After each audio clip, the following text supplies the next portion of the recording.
Hello and welcome, Inspired Podcast community. This is your new episode. My name is Caroline, and my today's guest is Morgana Marie. And I'm so happy that she's here and she said yes to our podcast. How are you doing today? Thank you. I'm very well, thank you. Glad to be back. I'm glad to be here. You are back because we had our podcast in January and then I lost the episode. It's the lost episode. And she said yes to do it again with fresh content and telling us where she is at now. And I would like to introduce Morgana Marie to you. She is based in the United Kingdom, age 37, and you are a global speaker, master energy healer, and neurodiverse leadership coach who transforms lives by embracing and leveraging your own neurodivergent experiences. With 14 years of experience in holistic health and mindset coaching, you empower neurodiverse leaders and high achievers to lead with authenticity, confidence, and purpose. And we have another guest here. It's amazing. Welcome to the Inspired Podcast, Morgana Marie. Thank you so much. How exciting to be back. I'm so excited, as you can probably hear from my voice. Me too. Okay, let's see the first question. It is, as a neurodiverse leadership coach and well-being facilitator, how have your personal experiences with autism, ADHD, and dyslexia influenced your approach to coaching and energy healing? Thank you so much. Yes. So I like to do things a little bit differently over here with my clients, and very much it's about learning about what they need, about what works for them. One of the changes I made recently was I was offering sessions that were like 90 minutes long, and I realized people are not necessarily to my level, not that it's about me being higher than them or anything like that, but sometimes people can't cope with that amount of change in such a long session. So I realized one of the adjustments that I needed to make was actually cut that in half. It makes them able to digest more information. It makes me a better coach because I'm able to deliver more without getting tired and fatigued and overwhelmed, and therefore my client can receive a lot more through that session alone. So as I've gone through this journey of business, I've had to adapt my business consistently to the needs of the individuals that I work with, because everyone's different and everyone requires different approaches, different lengths, and to really learn about who best optimizes themselves through the way in which I lead and coach them. So yeah, it's always learning. I learn so much from my clients, and I always develop and grow and generate different offerings and packages. And I've even sort of changed the branding approach and just made things a lot more clearer and simple. So it really speaks to people's needs in the way that I feel is accessible and non-judgmental and empowering as well at the same time. So yeah. Wow, I understand what you mean. So you were offering coaching sessions at 90 minutes length, and then you realize it is too much overwhelming for your clients, maybe for yourself as well. So how did you do this technically? Did you split them in half, like 45 minutes bi-weekly, or how can I imagine the new setting? Yeah, so instead of it being like a weekly session of 90, it's now just a weekly session of sort of 45 minutes per session. So it enables that person to have more energy, to integrate results faster, and not get burnt out or overwhelmed in on the journey. Because when you're moving energy, when you do energy work, you move energy, and moving too much energy at once can be incredibly overwhelming. And it's the nervous system needs time to sort of readjust and reset and integrate. So just cutting that in half completely is it's not cutting the value. If anything, it's actually delivering, like I say, more, and that client can receive more by doing less. It's more to the point and more concise. And yeah, it doesn't mean to say that someone might want longer, and if they need longer than 45 minutes, great. But it's being able to be self-aware, be aware of their body language and how they're feeling, and being truly present in the sessions with them as I go through week by week. Wow, this is so amazing what you said. And I just witnessed yesterday. And so I had a question yesterday, and there was no one to answer my question. And today you show up, and maybe you heard about this expression of meltdown or shutdown. You witness or experience when you are overwhelmed in a certain situation, or you studied too long, or you work too long. I don't know. So how do you deal with? I had this yesterday. It was like my body didn't function anymore. I could do only the essential, like making a cup of tea and then going to bed, you know. Really, yeah, and that's not wrong. But we live in a world that is all about doing. You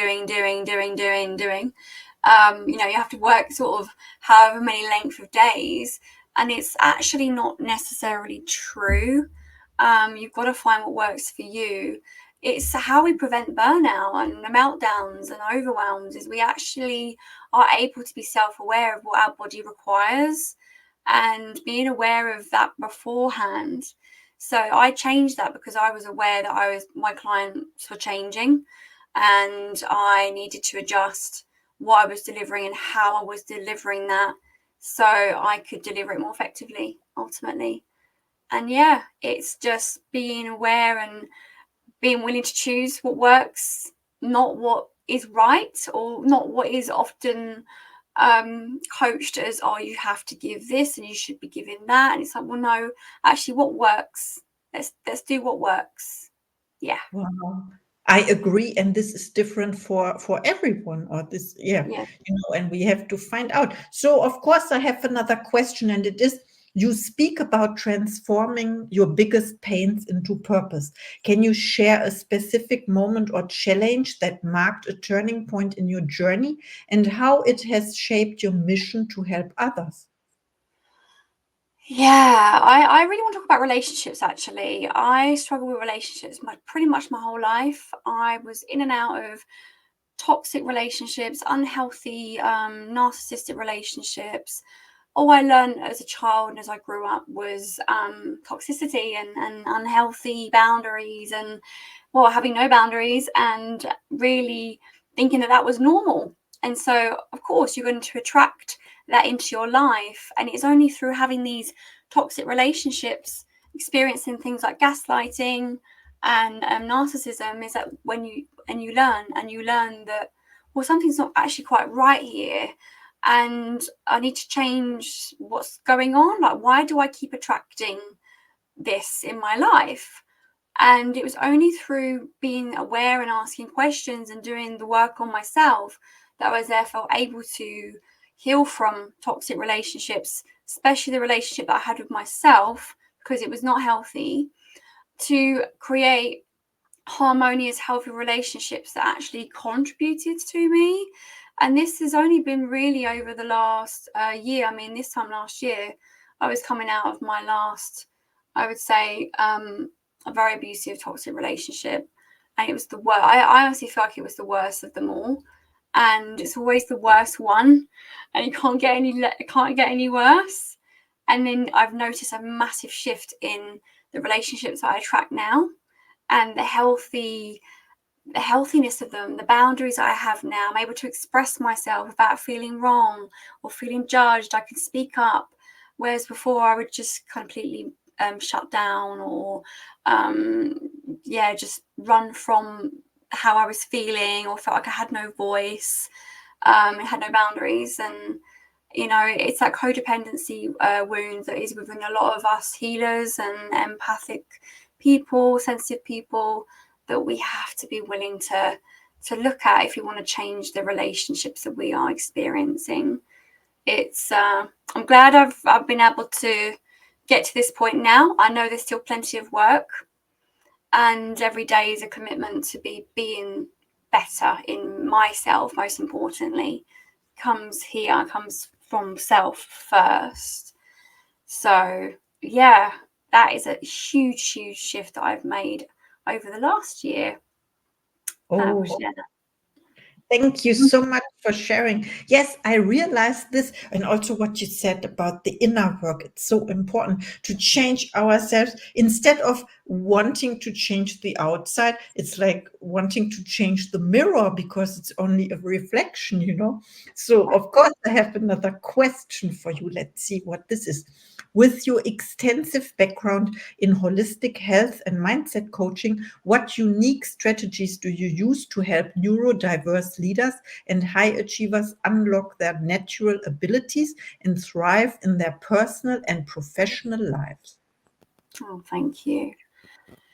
Yeah, so really it's all about being willing to live from the question. And this is like the most powerful thing in the world, because as a coach and mentor, I'm not here to tell you what you should and shouldn't be doing. I'm really purely a guide to helping you to tap into your truth and who you are by asking the right questions. And it's not just about asking the right questions, it's about asking the question in a way that brings up an awareness and a learning and gives you that light bulb moment.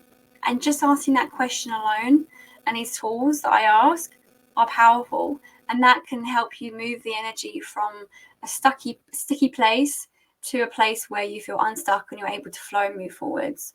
And it's so simple. You think, ask a question, yeah, but yeah, really it is about asking the question. And if you're still not able to move forwards from that, then we have to be digging deeper and ask more questions.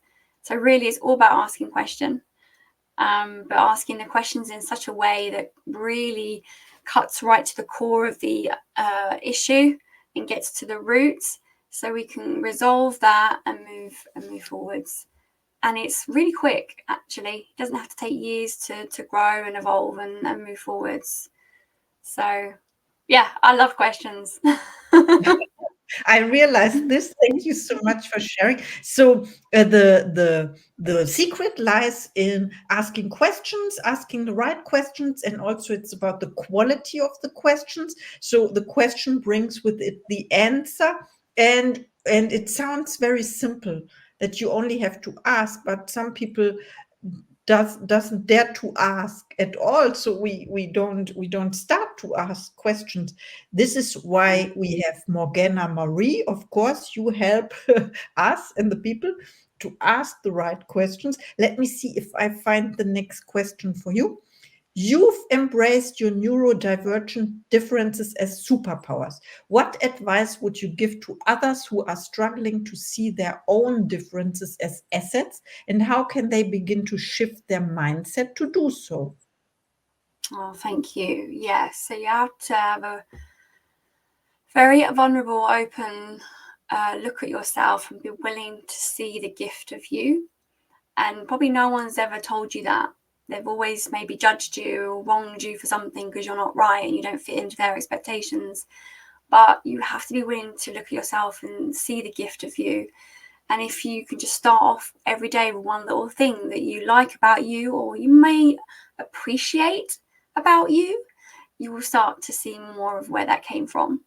And it's a daily commitment, a daily tool to continue to see more of you. Be willing to take off this mask that we wear to try and fit in and conform and have to mold yourself into certain expectations and projections, and be willing to be vulnerable with yourself and go, okay, well, I don't maybe love myself like I would like to, but I'm willing to appreciate this aspect of myself and this without guilt, without judging it. And just starting doing that is the most empowering thing you could ever do to change your perspective around your neurodivergence, whether you're autistic, ADHD, dyslexic, Asperger's, whatever it is you have.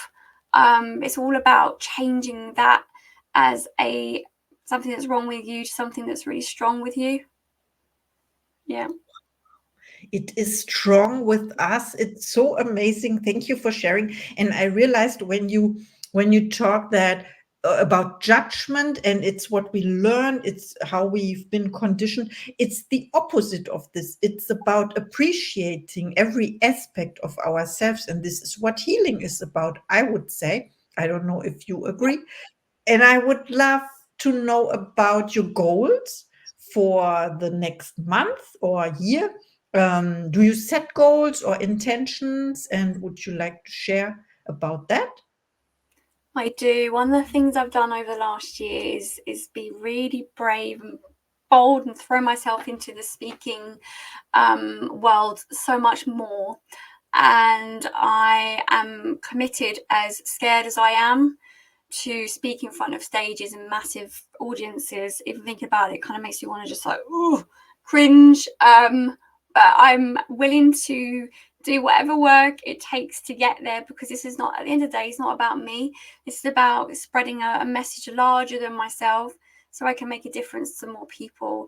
And the only way I can do that, or one of the ways I can do that, is to be willing to get over or heal whatever blocks I have around speaking and being seen, to get out there and really make a difference to the people that need to hear this message. So that's a huge goal for me. I've got a big business show coming up this year in front of about sort of 50 people at one of the stages, and I've never done anything like that to that scale before, in front of people. Being an empath is quite challenging when you're up on stage, but I'm willing to feel all the shakes and feel all the fear and just say whatever needs to come out. I'm obviously preparing this. I've been preparing 6 months in advance for this big speech that I'm doing. But yeah, that's a massive goal for me. More speaking gigs, and just being willing to grow my help spread my message more to the people that are willing to or ready to receive it. Wow, thank you so much for sharing. This is so brave, courageous, and congratulations on your decision and for taking the steps towards or on the stage. Yes, I see this, your growth as well between our first interview, and this one. Thank you so much for sharing. Of course, I have one last question for you, and it Sure. is, when people reach out to you after listening to this episode, and please reach out to Morgana, she's amazing. Do you have special offers or services to the Inspired podcast community? Thank you so much. Yes, I'd love to offer a complimentary connection call with me. Like, it's kind of like a bit of a chemistry call. We can get to know each other. I want to hear more about your story and your journey. And I would love to see how I can potentially help in any way.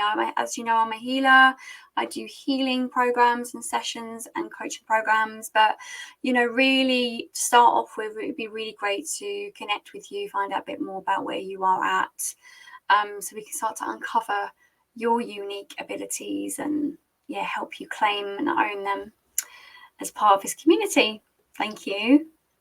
Thank you so much.